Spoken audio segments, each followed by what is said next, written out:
Peter,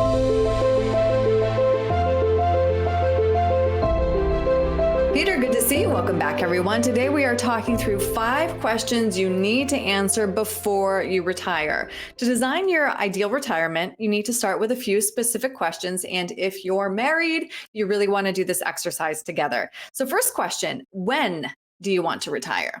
Yeah, that's a good one. And I think we'll move through those 5 big questions, right? Who, what, when, where, why, how. We know who, it's you. When do you want to retire? When do you want to retire? That is a big question. And if you want to retire before full retirement age or maybe traditional retirement, you need to do some extra careful planning. You need to think about how you're going to bridge the gap with medical expenses before Medicare kicks in, how you're going to bridge the gap with income, perhaps even before you can touch those traditional retirement accounts if you plan on doing it before 59 and a half. But certainly if you do it before you plan on claiming and collecting Social Security, when and how are you going to do that? And so I don't think that your age is an arbitrary number that indicates that you are truly financially prepared for retirement. But if you want to earmark an age out into the future to aspire to and shoot for and plan around, I think that is a good thing because it gives us a rough time frame of how long we have to build and grow that savings, and then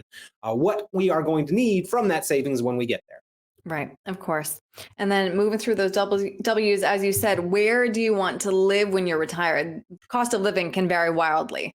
Yeah, from city to city within your state or from state to state, and then the tax implications. Are you going to stay in the current home that you are in? Do you plan on relocating? I find that a lot of people do plan on relocating in retirement at least once, and they seem to have a perception that they're going to net this windfall when selling their current home. I sort of caution against that. I don't usually look at the assets in the home, the value, the equity as investable, because what I have found is that when people do downsize, they tend to upgrade into the latest, newest, and greatest, and they view it as their forever home. So they want it exactly how they want it. So a lot of times the cost is a little bit more, even if it's a smaller home. Do you want to live around the kids or the grandkids, or maybe are you going to change states, those kind of things? I do caution around making big location decisions based on the kids or the grandkids, because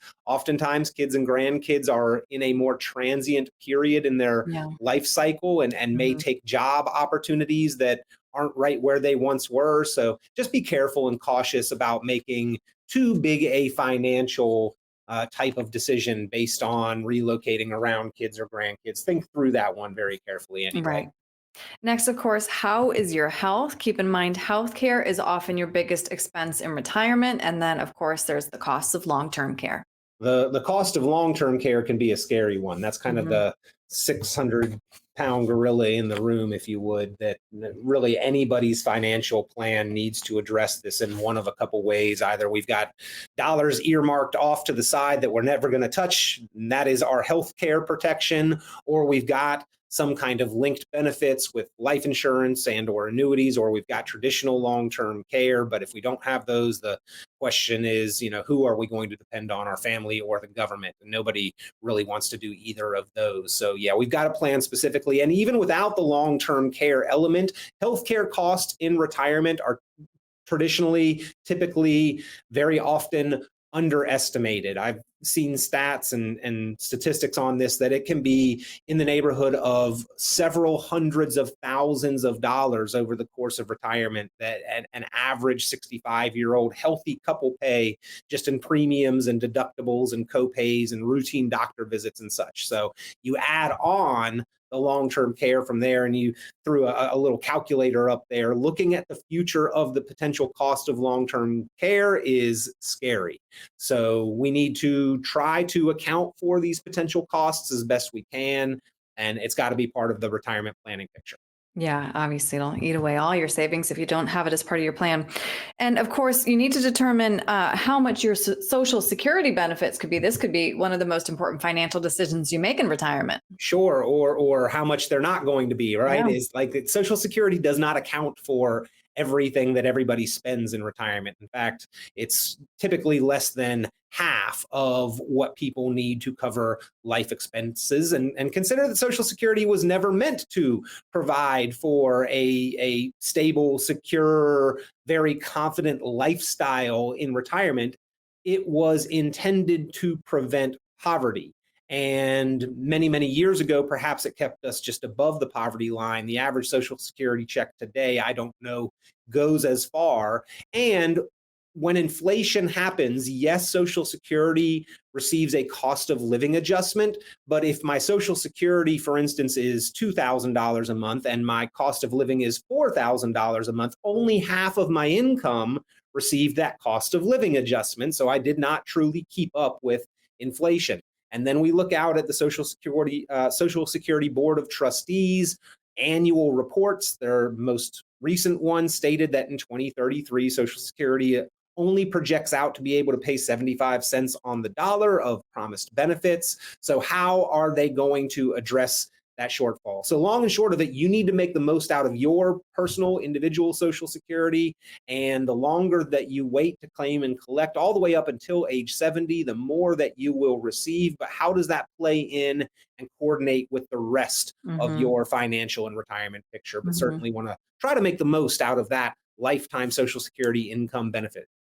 And because retirement is so much more than just a number in your bank account, you need to determine if you have a holistic financial plan that accounts for inflation, longevity, and of course, your very unique and specific retirement goals. Yeah, what is your most valuable investment? I think it's the plan itself, having a plan. The plan will help you determine and dictate and really indicate where certain tools and certain accounts and certain investments or assets and streams of income are to be generated or kept, or where they're coming from.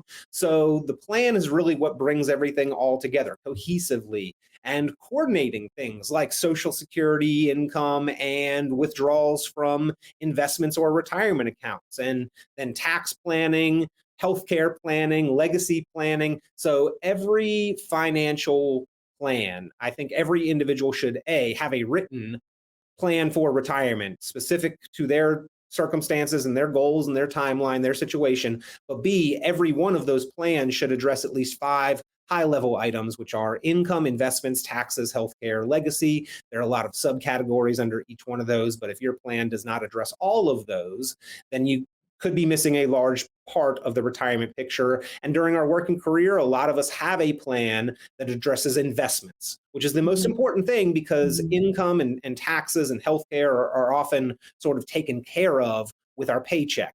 But as we make the transition to retirement, it's important that you have that plan. We call it the optimized retirement plan. That is the specific written plan that we put together for clients or proactive planners and savers here at Richon Planning, and happy to put that together for anyone listening or viewing the podcast and video today.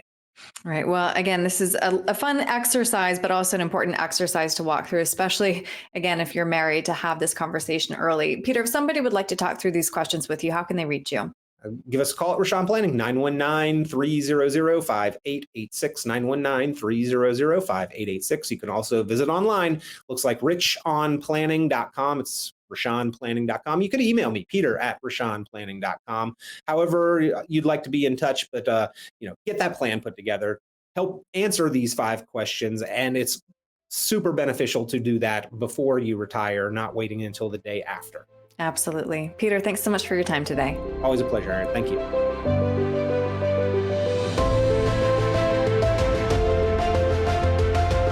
Hey everyone, Peter Richon here. Hope you enjoy the content. As always, make sure that you like, subscribe, share the videos with others that may find this information helpful. And as always, you're welcome to be in touch or to submit questions or comments. You can comment below the video anything that you'd like to see or hear shared on our YouTube channel and in future videos. If you got a topic that you've been thinking about or is of concern for you financially, be sure to let us know. We'd love to help you by discussing it on the channel. So appreciate the continued views and the likes and the subscribes, the shares, the comments, always helpful. We look forward to getting you the information that you need.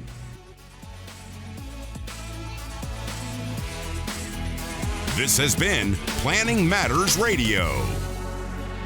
The content of this radio show is provided for informational purposes only and is not a solicitation or recommendation of any investment strategy. You are encouraged to seek investment, tax, or legal advice from an independent professional advisor. Any investments and/or investment strategies mentioned involve risk, including the possible loss of principal. Advisory services offered through Brookzone Capital Management, a registered investment advisor. Fiduciary duty extends solely to investment advisory advice and does not extend to other activities such as insurance or broker-dealer services. Advisory clients are charged a quarterly fee for assets under management, while insurance products pay a commission, which may result in a conflict of interest regarding compensation. Peter Richon and Richon Planning are not affiliated with nor endorsed by the Social Security Administration or any other government agency.